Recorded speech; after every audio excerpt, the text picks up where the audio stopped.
Ram Ram friends. Chaitra Navratri की नवमी तिथि को रामनवमी मनाई जाती है।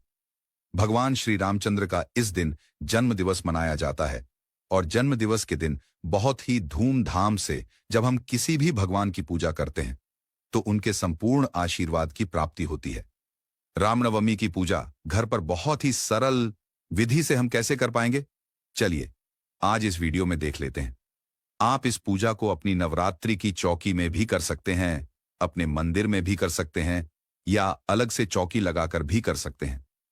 रामनवमी पूजा करने के लिए मैंने यहां एक लाल आसन बिछा लिया है। आप चाहें तो पीला आसन भी बिछा सकते हैं। धूप और दीप प्रज्वलित कर लेंगे, जगह का शुद्धिकरण कर लेंगे। मैंने यहां भगवान को बस बैठाने के लिए एक सिंहासन लगाया है। आप कोई चौकी या पाटा भी लगा सकते हैं। इसके बाद देखिए, चावल का हम आसन देंगे। आप चाहें तो फूल का भी आसन दे सकते हैं। सर्वप्रथम भगवान श्री रामचंद्र का दरबार जो होते हैं, इनका फोटो या मूर्ति जो भी आपके पास है उन्हें विराजमान करेंगे। साथ ही में हम गणेश जी को विराजमान करेंगे और गणेश जी के अगर आपके पास मूर्ति नहीं है तो आप एक सुपारी को भी गणेश जी के स्वरूप मानकर पूजा कर सकते हैं। इसके बाद जल के छींटे देते हुए सर्वप्रथम ओम गंग गणेशाय नमः, गंगा गणेशाय नमः, गंगा गणेशाय नमः, इस तरह से गणेश जी को स्नान कराएंगे। राम दरबार में सभी देवी देवताओं को जल का छींटा देते हुए इस तरह से स्नान कराएंगे। इसके बाद कलावा चढ़ाएंगे भगवान को वस्त्र स्वरूप ओम वस्त्रम समर्पयामि, इस मंत्र का जाप करते हुए जेनोई चढ़ाएंगे। इसी तरह से भगवान श्री रामचंद्र का जो फोटो है या मूर्ति है उन पर भी आप कलावा चढ़ा सकते हैं, चुनरी चढ़ा सकते हैं और साथ ही में हम जेनोई चढ़ाएंगे। पीला जेनोई चढ़ाना बहुत अच्छा रहता है, अगर नहीं है तो थोड़ी सी हल्दी लगा लीजिएगा। इसके बाद सभी देवी देवता को टीका करना है, चंदन का टीका करेंगे। सभी भगवान को जितने भी फोटो में विराजमान हैं सभी को टीका करनी है और माता सीता को हम लाल रोली का या सिंदूर का टीका करते हैं। इसी तरह से देखिए, राम दरबार का जब हम पूजन करते हैं, अगर हनुमान जी की मूर्ति होना बहुत आवश्यक है। हनुमान जी की फोटो हमेशा राम दरबार में रहती है तो आप उनके पूजन बहुत ही दिल से कीजिएगा, क्योंकि हनुमान जी की पूजा जहां पर बहुत ही दिल से होती है वहां राम जी बहुत बहुत प्रसन्न होते हैं। इसके बाद दुर्वा घास और गुड़ैल के फूल मैंने चढ़ा दिए हैं, गणेश जी को बहुत ही पसंद है।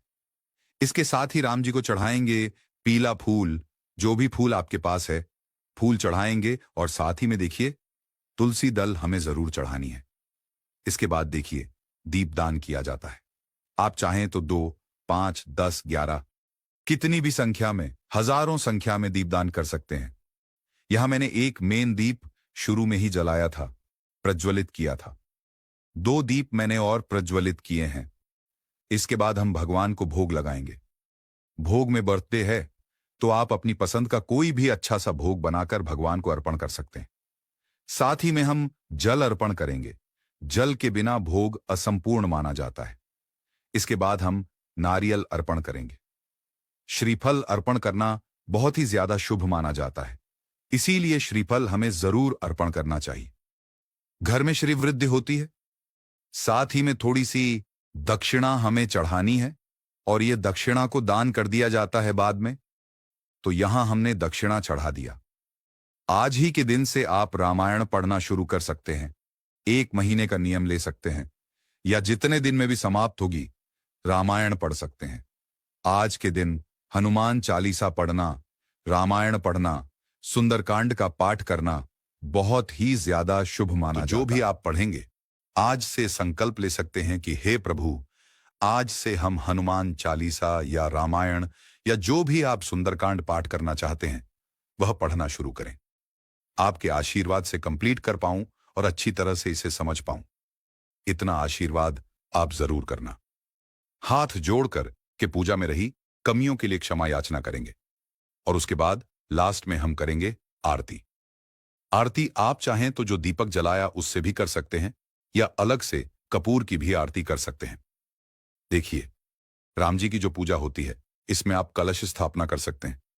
आप चाहें तो इसमें अलग से हवन कर सकते हैं। पूजा कितनी भव्य स्वरूप में कर सकते हैं। आज की पूजा विधि मैंने बहुत ही सरल तरीके से आप लोगों के साथ शेयर की है। आरती होने के बाद हाथ में थोड़ी सी जल हम ले लेंगे और इस जल से जो आरती की है उन्हें आचमन कर देंगे। 3 बार इस तरह से गोल घुमा लेंगे और इसी तरह से आरती हमारी संपूर्ण हो जाती है। इसके बाद आप घंटा ध्वनि, शंख ध्वनि कर सकते हैं। बहुत ही शुभ माना जाता है घर के लिए। और हाथ जोड़कर पूजा में रही कमियों के लिए क्षमा याचना कर लेंगे। फ्रेंड्स, इसी तरह से राम जी की पूजा हमें रामनवमी के दिन जरूर करनी चाहिए। हर घर में इस पूजा को करने से घर में सुख समृद्धि आती है, शांति आती है और भगवान श्री रामचंद्र के आशीर्वाद से हनुमान जी की कृपा भी हमेशा बनी रहती।